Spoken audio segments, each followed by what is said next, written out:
G'day, it's Monday the 17th of April, 6:45 a.m. and today I'm going for a drive, a 1,050 kilometre drive. Why? Well, we're heading up to Exmouth to see a solar eclipse. Now I'm getting it, okay. Oh my gosh, it's amazing! It's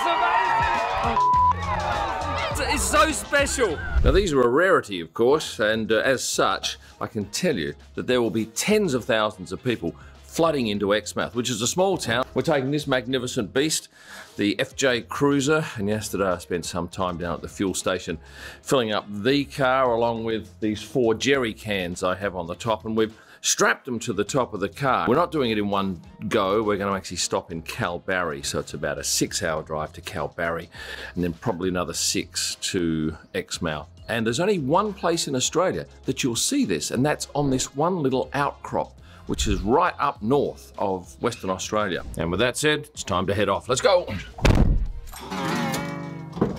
The battery is flat from just having the fridge for 10 minutes plugged in while we're sitting here. So that's a shit start.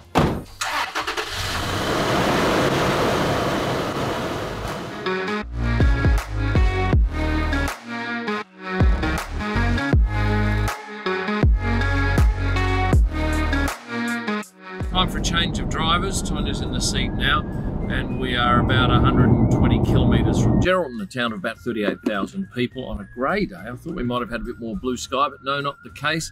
Gonna have a bite to eat right now, and then back on the road to Kalbarri.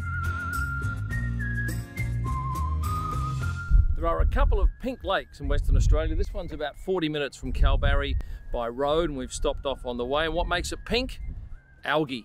And while it's certainly pink on top, it's black and very sticky underneath.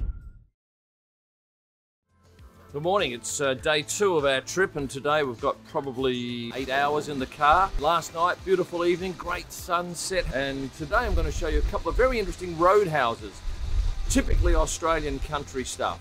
Also want to have a quick chat about how I actually photograph an eclipse, because I must admit, I'm pretty good at photographing F1. I've got that down pat in terms of how that's shot, but I've never shot an eclipse before. Turns out there are a few tricks, and one is you need to get solar filters for your lenses. Now, I had no idea about that until a week ago, and my wife said, you really should do some research. So I've managed to get some for 4 of my lenses. So what gear am I taking up with me? I've got 5 tripods, I've got 5 cameras, I've got 5 lenses, then on top of that I've got a couple of iPhones, and I've got a drone. Now, it's probably an overkill, but I know that if I don't take all that stuff, I'll need some of it. And being in Exmouth, it's pretty remote. Anyway, I filled the tank up here. It's $2.09 a litre, which is actually cheaper than it was in Lancelin, and we're further north from Perth.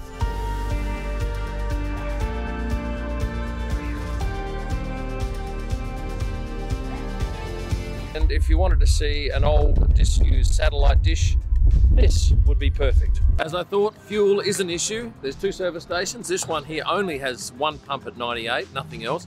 And this one over here has no unleaded. We've been going just over a couple of hours now, and I've arrived at the Billabong Roadhouse, which is a bit of an institution. So let's have a look at this. This is a, oh my God. It's, it's a chicken cheese sausage. They're very fatty. I was told to have one of those by my son's girlfriend. But this is a Chico roll. Now, this is an Australian institution. I haven't eaten one of these since I was perhaps early teens.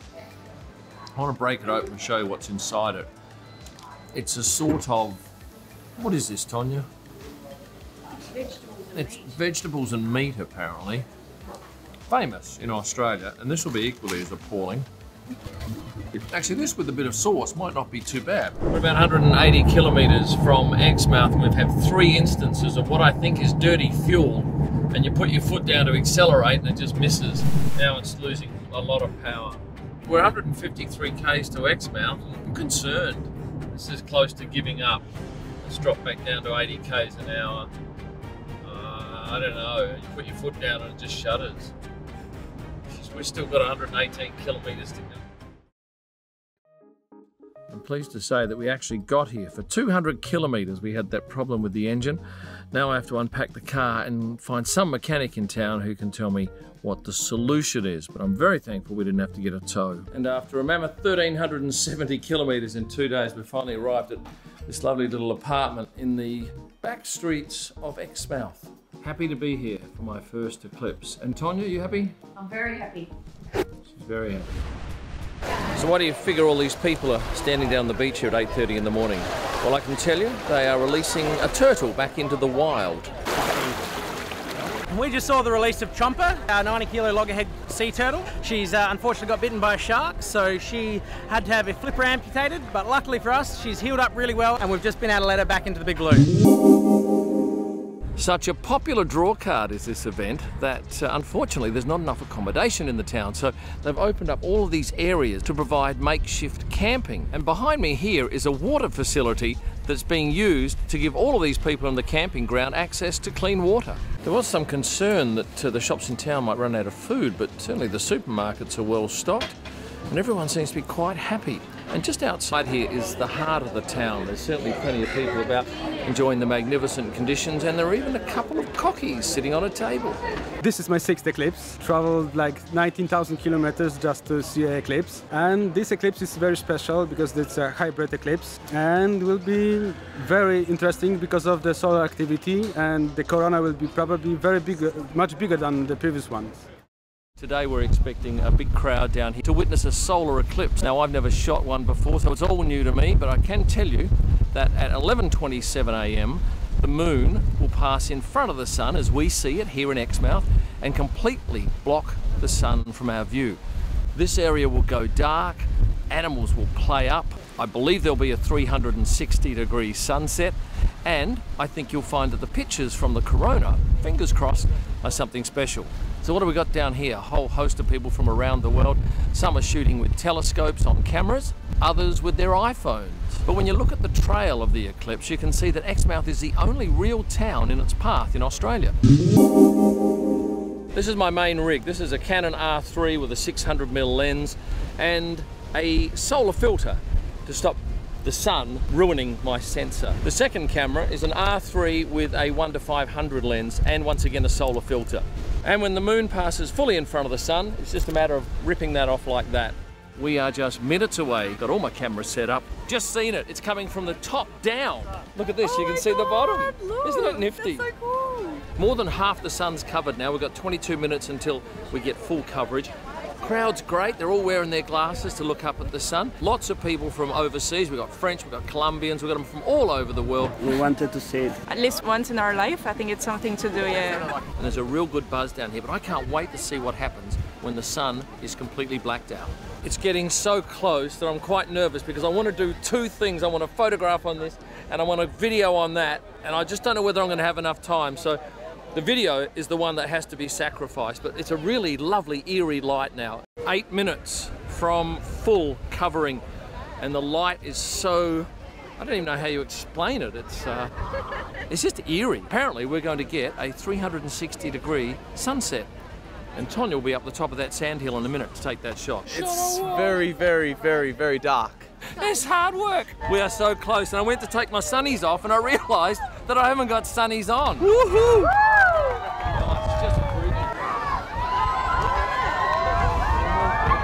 Now I'm getting it. Okay. Oh my gosh, it's amazing! It's amazing! It's so special. It's so dark. It's so dark, the flashes turned on automatically. Look at that over there, on the edge. I had no idea it would be this special. And I managed to work out the settings here, just from pure luck. It's just great to be here and celebrate this with a couple of thousand people. How did you feel during totality? Oh, it's emotional. You get all teary. Another thing we noticed was the drop in temperature. I'm guessing maybe 8 degrees Celsius pretty quickly. Now it's warming back up again, and yeah, everyone's just on a high here now. Technically 6.5 minutes, something like that, is the maximum total solar eclipse length. But yeah, the ones I've seen were usually about 2 to 3 minutes, 3.5 minutes, so this is a relatively short one. Another noticeable thing was the interplay between the moon and the sun meant that the shadows on the ground looked remarkably different. And with that said, I'm going to say thank you for watching. Please hit the like button, subscribe if you haven't done so. Join as a member, have some fun in your life, and if you get a chance to see a solar eclipse, you must go and do it. Thanks for watching. And stay passionate.